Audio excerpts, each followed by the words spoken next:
I genuinely don't recognize the guy in the mirror that I was like 12 weeks ago. More first dates, more second dates, more girls in the bedroom, and it was all this program. You are the perfect coach. Welcome to the Unapologetic Man Podcast, the only podcast that's all about self-improvement, confidence, success, women, and being a man without making any apologies for it.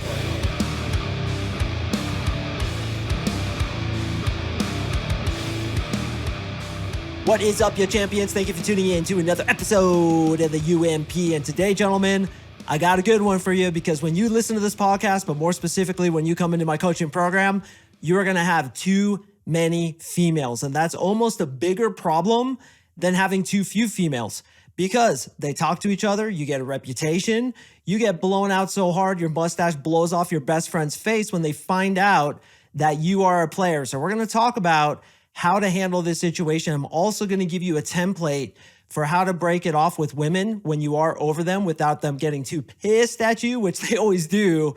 But this is a really good template. So got a ton of really good information, gentlemen. So make sure to stay tuned until the very end, because you're going to want to hear this. Now, that excerpt at the beginning of the episode was from my boy, Matt. What is going on, Matt? He went through my 3-month coaching program, was so satisfied that he actually requested that him and I get on a Zoom call together. It was completely unsolicited. I wasn't even hit him up about it, but my guys get so much success that oftentimes those reviews that you see on my website, those case studies, are unsolicited, meaning I didn't ask them. They said, hey, I want to tell you how pumped I am about this program. And guys, that in my opinion is the biggest testament that this program changes lives. Many times, especially when you're a dating coach, you have to coerce people. It's like pulling teeth to get these kinds of case studies, but they come easily for me because my guys get results. I care about my guys. I'm genuine. And of course, I use NLP, neuro-linguistic programming, to remap their brains. So of course, they're going to get results. And they do time and time again, getting too many women, which we're going to talk about today. One other quick announcement. Gentlemen, the Unapologetic Man podcast is growing exponentially. Why is it growing? It's because of you. You guys are leaving me reviews. You guys are following me on Spotify. You guys are sending out the love and telling your friends about this podcast, which is growing it exponentially. I got on this thing called Raonic, and Raonic basically tells you exactly how many listeners a podcast has, how many downloads each episode gets. And I don't know if you know this, but when it comes to podcasts, it's a little bit difficult to tell just how many downloads you get, because it's not really tracked very well through the platforms that you use. But this new software that I signed up for does an excellent job. And guys, I have the biggest dating podcast on the market. I looked at all the other ones and I'm like, holy dude, this shit's fucking growing, man. I didn't even realize how many listeners each episode gets. But guys, it is because of you. And I want to send you a sincere thank you, because I appreciate that you're following me, you're liking my content, you're leaving comments, you're following, you're sharing it with friends, telling your brothers about it, telling people who don't do good with women about it. That helps me so much. I cannot even express my gratitude to you, because again, the Unapologetic Man podcast is growing exponentially, and it's thanks to you. Final announcement.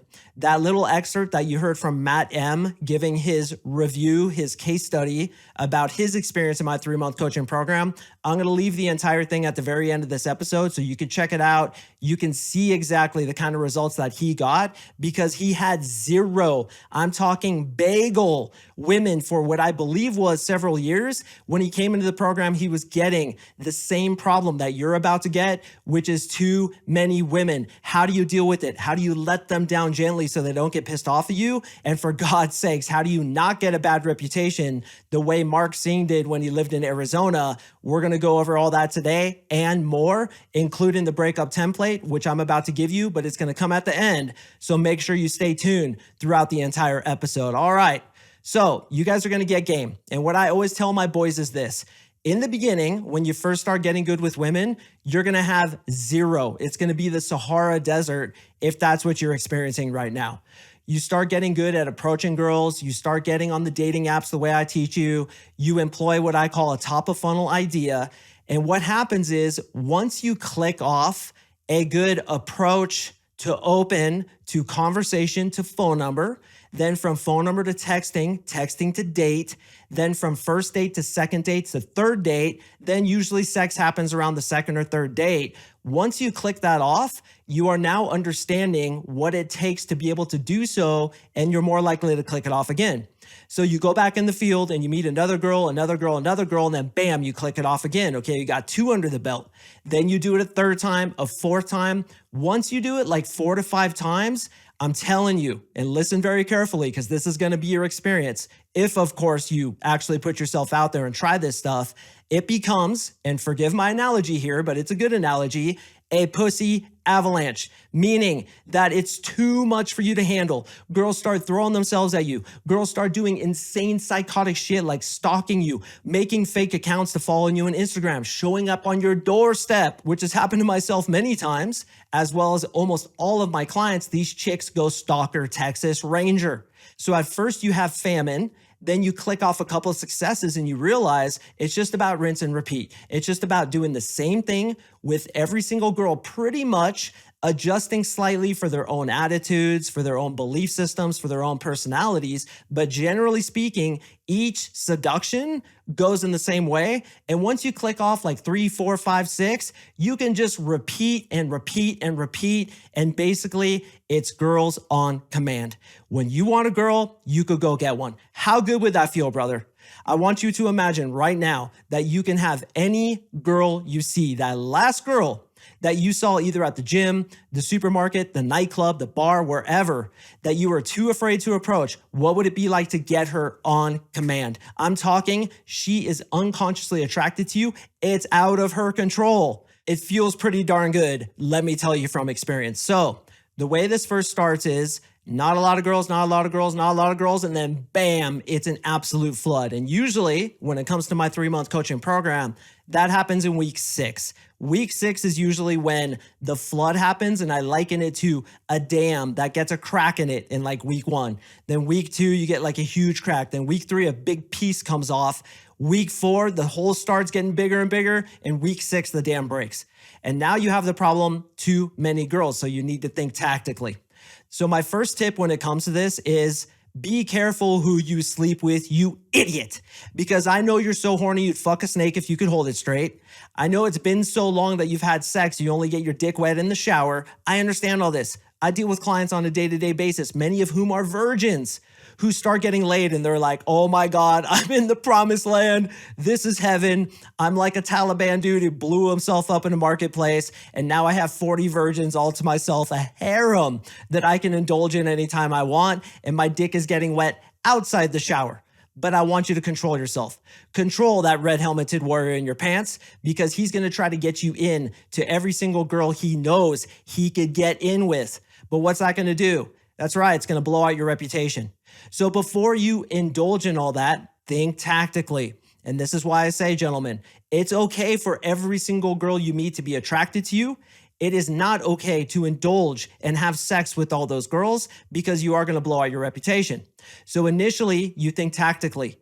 Before you hook up with a girl, you see who her friends are. You see what kind of reputation she has. You see if she's a shit talker. Does she stab people in the back? Because I guarantee you, if a girl is talking shit about her friends, stabbing other people in the back, or worse yet, chopped her ex-boyfriend's dick off, you'd be very wise to avoid that chick and just have her attracted to you.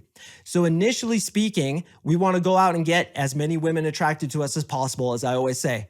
A woman being attracted to you is not a problem. If she catches feelings for you, that's not your problem, that's her problem. And it's okay for every single woman you meet to be attracted to you. So you get this superpower. You've clicked it off 3, 4, 5 times, and now you're like, okay, dude, I understand the code. I understand that little piece I was missing, or for some of you, a lot of pieces that were missing, and now I can click it off on command, but I'm gonna step back a little bit. I am going to get every single girl attracted to me and just be like, I'm good. Something a lot of you guys don't know about me is I was not obsessed with having sex with lots and lots of chicks, although I did go through that phase. What I was obsessed with was getting a girl attracted to me and keeping her at arm's length and basically telling her no. Now this, just to let you into a little secret of my own life, was the dysfunction. I wanted to get girls attracted to me and even fall in love with me without letting them have me. Why? Because growing up, I felt I wasn't worthy of love. My first girlfriend cheated on me, and I heard her having sex in her dorm room. I was a complete zero with women, couldn't get laid if I was in a Tijuana brothel with $100 bills strapped to my penis, and I was horrible, horrible, horrible in every sense of the word when it came to seduction. So I wanted to master it. I wanted to get power, and I wanted to make women attracted to me, make them crazy for me, and tell them no. This, being a dysfunction, worked out for me in the end, because as I had all these women attracted to me, specifically when I moved to Colorado, knowing why I blew out my reputation in Arizona, because I slept with as many girls as possible, let's just be honest, I switched it to, let's just get them attracted, keep them at arm's length, tell them no, get them obsessed with me so that my ego, which is all it was, can be fulfilled and I can finally feel like I'm loved.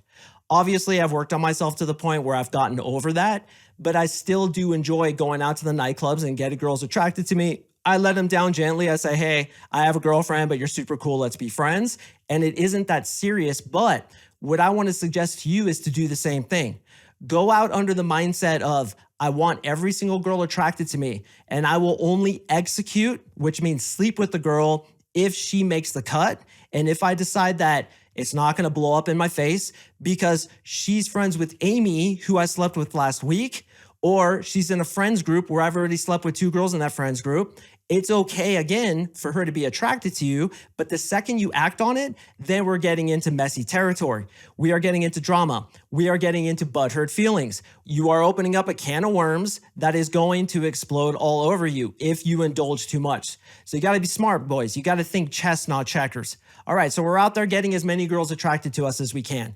We are beginning to click off having sex with different girls, but we do so in an intelligent way where we make sure the friend groups aren't really commingled, if that makes sense. So when I was deep in the nightclubs, essentially you have friend groups that come in, and what's really interesting is you have shifts. You have the typical Thursday night shift, the Friday night shift, the Saturday night shift. You have the chicks who are the shift of the happy hour on a Saturday, or even the beach bar on a Sunday afternoon. They typically frequent the same places. So what you should do is frequent the same places on the same nights, but break up your nights, because usually the Thursday night shift doesn't know the Friday night shift. And if they do, you keep the two away from each other as far as who you're going to date in those groups.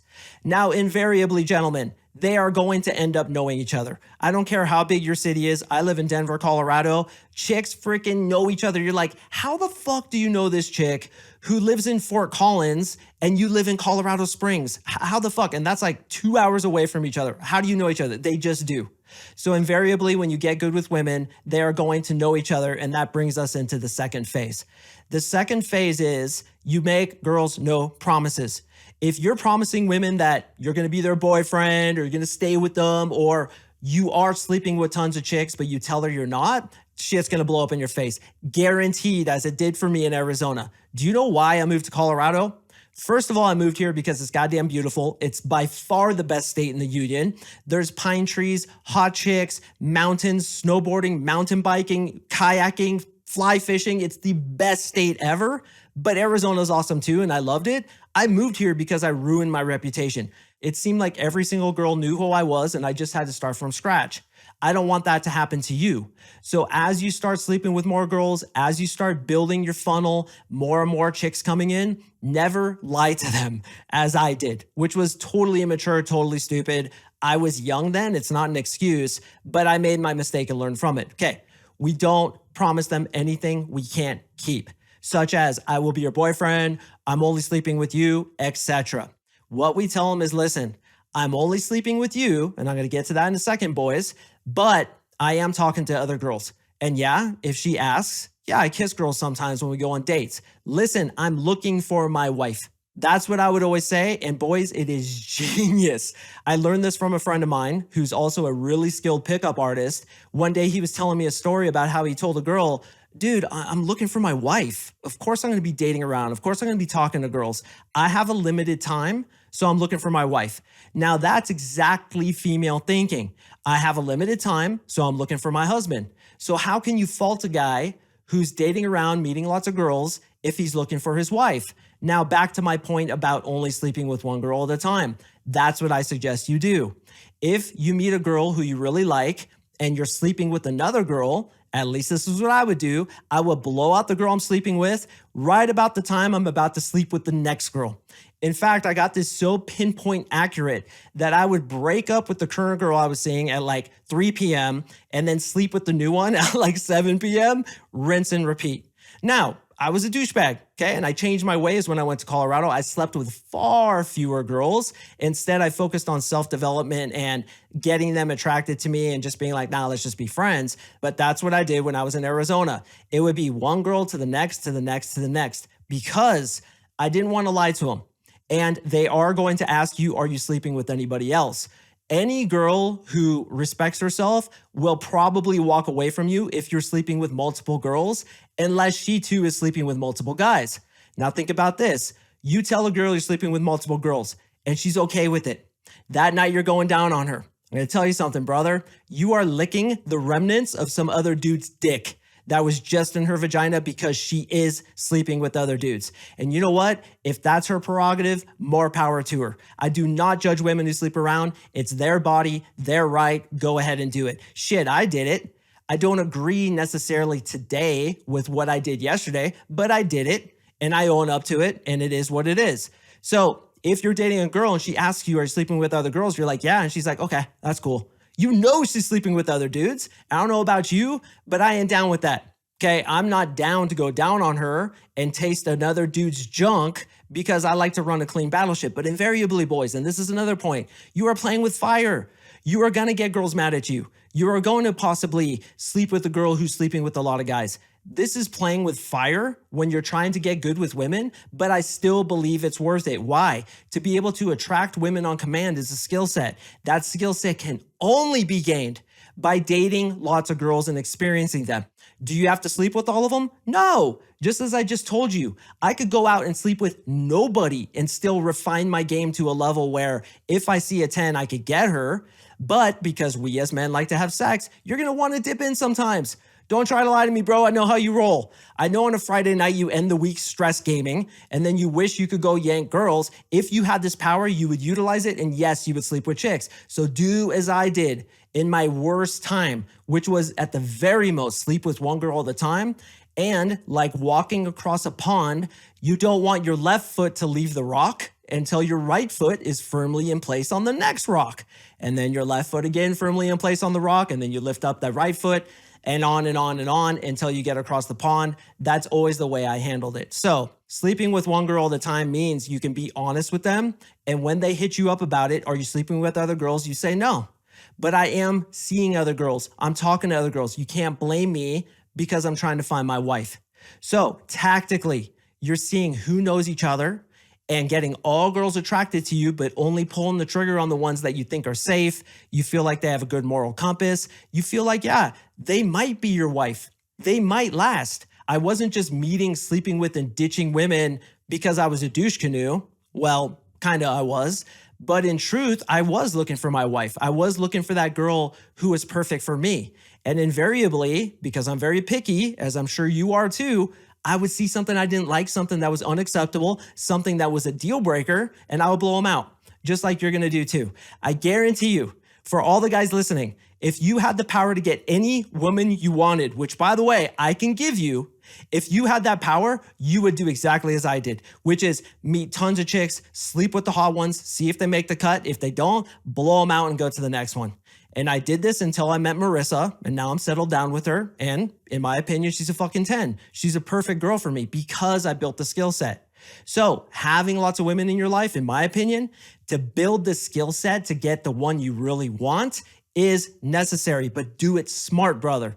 Think tactically. Don't sleep with girls who too are mixing the apple juice with the orange juice, with the soda, with the vodka, and with the methamphetamine, because they're going to be mixing it all around town, thus increasing your chances of getting an STD. When they ask you, you're sleeping with other girls, you say no, but I am talking to other girls. If that's a deal breaker for you, I understand. Let's go ahead and part ways. And that's what I would always say. Hey, listen, I'm talking to other girls, just as I'm sure, Sarah, you're talking to other guys. Come on, let's be honest with each other. But I'm not sleeping with anybody else. I'm sleeping with you. I like you the best. And that's something very, very important to say. Make her feel like she's number one and say, listen, if that's a deal breaker for you, I totally understand. Maybe we should just part ways. She's going to be like, no, no, no, I really like you too. I just want to make sure you're not sleeping with anybody else. And you say, no, I'm only sleeping with you. And we're going to continue on that trajectory until something else happens. Sounds good? And they always say, sounds good. Now, if girls tend to meet each other, you go with the old, hey, I'm looking for my wife excuse. It's kind of like you put up your hands like you're under arrest with the police and you're like, hey, I'm just looking for my wife here. I mean, you girls are on Tinder, aren't you? Are you trying to tell me I'm the only dude you dated? Come on, let's be realistic. You guys are doing the same thing. You're looking for your man, and no fault against you because we have a limited time. We're not going to be here very long. I don't know about you, but I want a family. I want kids. So I'm looking for my wife. So yes, Sarah, I dated Kelly. Yes, Kelly, I dated Sarah. What's the big deal? I'm kicking it with you now, Kelly. What happened with Sarah is over. It's in the past. It obviously didn't work out. So why get butthurt about it? Do you hear me sleeping with all these other chicks? No, I didn't think so. And this too, boys, is why you be careful who you sleep with. You don't dip too many times into the Thursday crew of girls who know each other. You mix it up as much as you can and you choose the best ones. Now, if you're texting with 5 to 10, 15, 20 chicks, as a lot of guys ask me about, brother, now you have quantity, and from quantity comes quality. So what you do is you nix the girls who are boring to text with, who have different values, belief systems, and attitudes than you do. You are now in the selector role. So in my opinion, having too many girls to deal with is a great problem to have because you could start nixing them. And the crazy thing about it is this: when you nix them, they will come back if you want them to. I have nixed girls before, got into a little bit of a dry spell. I had like 10 girls that I nixed, texted all of them, and probably like 6 would come back into the bucket because it's human psychology to become more attracted to that which denied us. Now, this isn't game playing. This is you having options. Hey, dude, I'm talking to fucking 12 chicks right now. I just can't. Okay, I'm going to nix 6 of them. And this is what you say. And by the way, gentlemen, this is a text that I say verbatim, so I want you guys to steal this. Hey, Kelly, I had a really great time with you, but I don't think we have enough chemistry to justify continuing this forward. I don't want to waste your time, so I think it's best that we part ways. You're an amazing woman, though, and whoever's lucky enough to get you is a lucky guy indeed. Take care and be well. That's the text, verbatim, boys, that I've sent time and time and time and time and time and time again to girls. And because you say, hey, I don't think we have enough chemistry to justify continuing this forward, she can't really argue with that.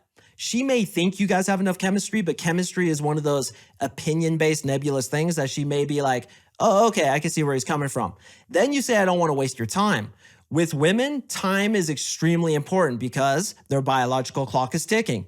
So if you say, I don't want to waste your time, she's like, oh, okay, he's being respectful of me.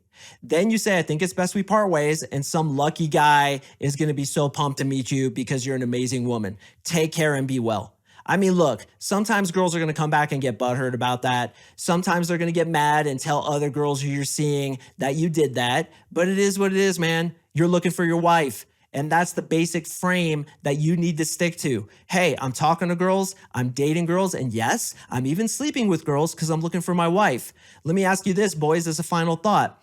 Do you think it's important that you have sexual chemistry with the chick who you're going to spend the rest of your life with? Goddamn right, it's absolutely essential. So you sleeping with the girl is necessary, isn't it? Before you settle down with her. So if they're like, oh, you're sleeping all around town, you'd be like, first of all, kind of creepy that you're following my reputation that closely. You stalking me? I see you outside my window stalking me, but let me go ahead and address your concern since you seem pretty pissed off about it. First of all, yes, I'm talking to a lot of girls because I'm looking for my wife.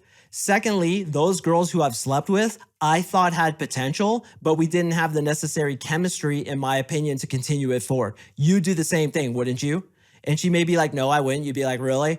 You wouldn't go out there and try to meet as many people as possible. And if you thought the dude could possibly be your husband, see if you have sexual chemistry with him. Bullshit. I call bullshit, Kelly, because you know you're full of shit. So instead of focusing so much on me, let's go ahead and focus on you and think about how you're doing your dating life. Because my dating life is nobody's business but my own. Anyway, on to the next topic. And that's how you handle it, boys. You own your frame. You don't let women question you. And if they do, you say, dude, I'm looking for my wife. Let's look at you, little Miss Casanova. I see you on Tinder. I see you out in the nightclubs. Don't try to play like you're not doing the same thing. So instead of judging me, let's go ahead and look at you and see why you're judging me. Maybe it's because you feel insecure about what you're doing. If that's what's going on, I'm afraid I can't help you with that. And boys, that's how you handle girls who question you. That's how you handle girls who invariably are going to call you out because yes, you're talking to lots of girls, but it's always, I'm looking for my wife. I'm talking to lots of chicks. Yeah, I'll sleep with them. And if I blow them out, it's because we didn't have chemistry and I didn't want to waste their time. That's the way you date multiple women, which all you guys will be able to do if you would just fucking join us in my 3-month coaching program. I am going to leave Matt's testimonial starting right now. Gentlemen, I drop podcasts on Tuesdays and Thursdays, so please stay tuned for the next one, and I will see you in the next episode. Roger up Matt's testimonial, Liam. The last 12 weeks have just honestly been life-changing. I think you know all of the stuff that I was struggling with coming in, and I genuinely don't recognize the guy in the mirror that I was like 12 weeks ago. People at my job notice a difference in me when I go back and see my family. Hearing like your mom just be like, "You just seem so happy. Like there's just something different about you." Like these aren't like solicited, seeking attention kind of things. It's just people just genuinely noticing a difference.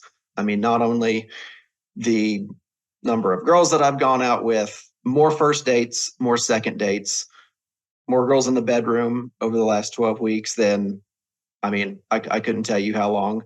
And it was all this program, my job, annualized out my income where I'm at today versus where I was at previously, and it is 51.1% higher. It's a lot of commission, which is a lot of, working with the clients, frame controlling them, the confidence of picking up the phone, smiling and dialing, just closing deals. Income's gone up, notoriety around the office has gone up, the friend circle's growing. It's truly been life-changing. And I genuinely want to thank you. Thank you, brother. That means the world to me. When you sent me that picture of that blonde that you yanked, I was like, yes, dude, that's the level. That's the starting level of where we want to get you to. And then the next week I was like, hey, that girl who you're talking about right now, was it the blonde? And you're like, nah, it's a different girl. I was like, yes, dude, that's what's up. Hell yeah, pulling. No longer, pussy's no longer on the pedestal. No more one-itis. I might get sprung in a second when she's hot, but no, it's not sprung, like hung up and clingy sprung. So just the mindset's completely different.